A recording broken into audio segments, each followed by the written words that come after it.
Assalamualaikum warahmatullahi wabarakatuh.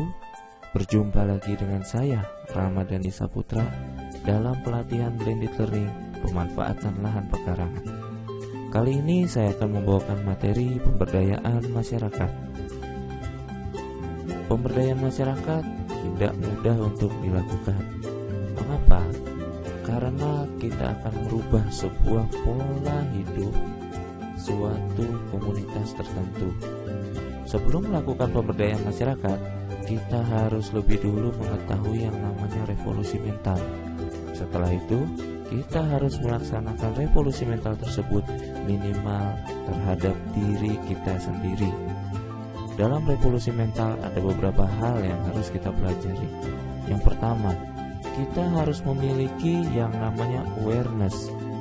Awareness di sini adalah kesadaran dari diri kita sendiri untuk berubah dan untuk menjadi lebih baik, untuk menyadari bahwa urban farming merupakan hal yang sangat penting dan perlu dilakukan. Lalu yang kedua, kita harus memiliki disiplin pribadi. Mengapa kita perlu disiplin pribadi?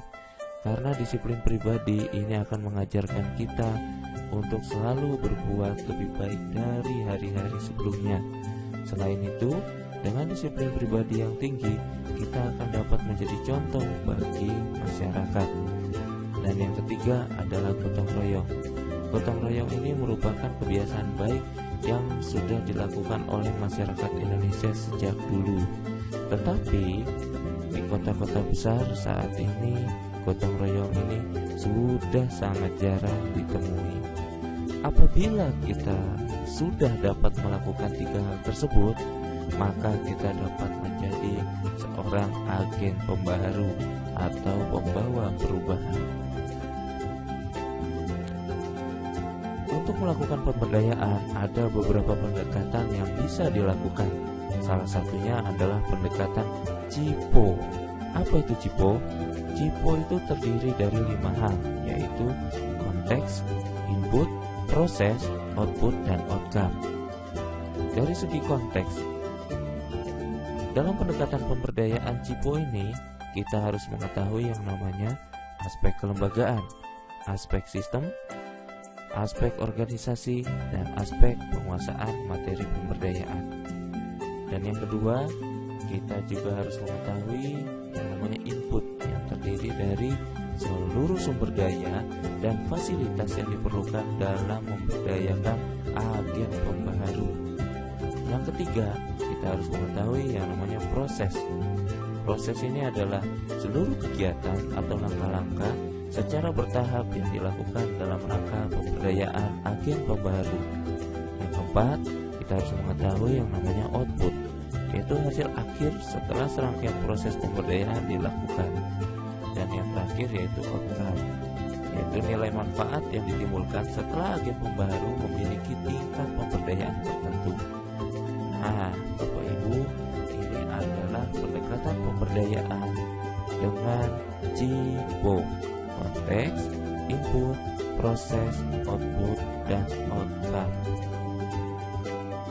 Untuk melakukan pemberdayaan masyarakat, kita memerlukan yang namanya strategi. Strategi ada beberapa hal. Yang pertama yaitu pembentukan kelompok. Pembentukan kelompok ini adalah hal yang sangat krusial dan merupakan hal dasar yang perlu dilakukan dalam sebuah pemberdayaan masyarakat. Mengapa? Karena dalam tingkatan ini, dasar pembentukan proses sosial dilakukan, di mana masyarakat mau dengan sadar bersama-sama membentuk sebuah kelompok. Dan setelah itu, masyarakat dengan sadar bersama-sama mau untuk melakukan perubahan. Apabila kita berhasil di tingkat ini, strategi pemberdayaan masyarakat dapat berjalan dengan baik, dan proses pemberdayaan masyarakat selanjutnya itu akan berjalan dengan baik pula. Lalu, langkah yang selanjutnya adalah pendampingan. Nah, pada tingkatan ini, seorang agen pembaharu harus mampu menjadi seorang fasilitator, komunikator, dinamisator, dan tentu saja motivator. Mengapa seorang agen pembaru juga perlu menjadi seorang motivator? Karena agen pembaru tersebut harus dapat merubah motivasi dari masyarakat-masyarakat yang ada di sekitarnya, sehingga urban farming tersebut nantinya ke depannya bukan hanya menjadi sebuah kebiasaan, tapi menjadi sebuah kebudayaan. Lalu langkah yang ketiga yaitu perencanaan kegiatan. Perencanaan kegiatan ini merupakan langkah lanjutan dan antara dari pembentukan kelompok dan kegiatan pendampingan. Dalam perencanaan kegiatan ada beberapa hal yang harus kita ketahui. Yang pertama yaitu keterpaduan, yang kedua kepercayaan, yang ketiga kebersamaan, dan yang terakhir yaitu kemandirian. Tentu saja kemandirian ini sangat penting. Mengapa? Agar kegiatan tersebut dapat menjadi kegiatan yang berkelanjutan.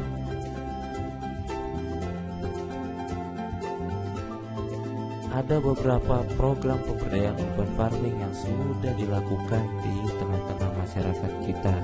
Di sini saya akan memberikan salah satu contoh alur program pemberdayaan urban farming yang pernah dilaksanakan. Ada 6 hal yang bisa dilakukan dalam pemberdayaan urban farming. Yang pertama, food waste and recovery. Yang kedua, land and space for agriculture. 3, farming and food production. Yang keempat, processing and distribution. Yang kelima, buying and selling. Dan yang keenam yaitu eating and celebration. Dalam food waste and recovery, ini merupakan alur pertama kali yang dilaksanakan dalam alur program pemberdayaan kali ini.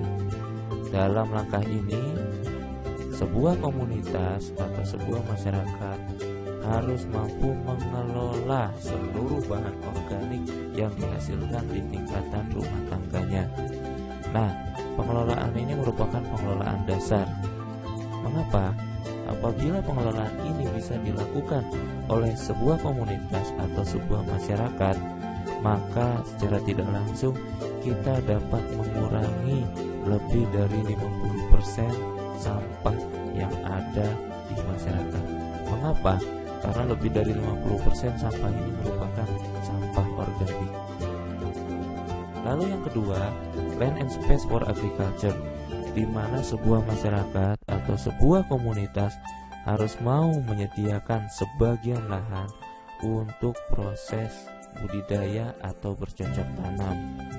Tetapi lahan yang dimaksud di sini bukanlah lahan yang berupa tanah yang luas, bisa berupa pot ataupun media-media penanaman lainnya seperti verticulture dan hidroponik. Langkah yang ketiga yaitu farming and food production, di mana sebuah masyarakat atau sebuah komunitas mau secara senang menanam dan bercocok tanam di pekarangannya. Yang selanjutnya itu processing and distribution. Langkah ini merupakan langkah yang menyenangkan. Mengapa? Karena sebuah masyarakat atau sebuah komunitas dapat melakukan hasil panen dari tanaman-tanaman yang telah ditanam sebelumnya. Maka yang selanjutnya yaitu buying and selling, di mana dalam tahapan ini sebuah masyarakat atau sebuah komunitas dapat melakukan penjualan bersama. Nah, ini adalah langkah yang menyenangkan, di mana masyarakat bukan hanya menjual, tapi mereka juga dapat bertukar hasil produk pertanian yang telah dihasilkannya. Dan langkah yang terakhir yaitu eating and celebration, di mana masyarakat melakukan perayaan karena keberhasilan pemanfaatan lahan pekarangan dan urban farming yang telah dilakukannya. Biasanya ini dilakukan dengan makan-makan bersama, atau kalau di Jawa Barat dikenal dengan nama ngaliwet. Ya baik, terima kasih atas waktunya. Apabila ada yang ingin ditanyakan, Bapak Ibu dapat menghubungi saya di nomor 081334903343. Mengenai contoh-contoh pemberdayaan masyarakat akan kita bahas pada sesi diskusi. Terima kasih. Assalamualaikum warahmatullahi wabarakatuh.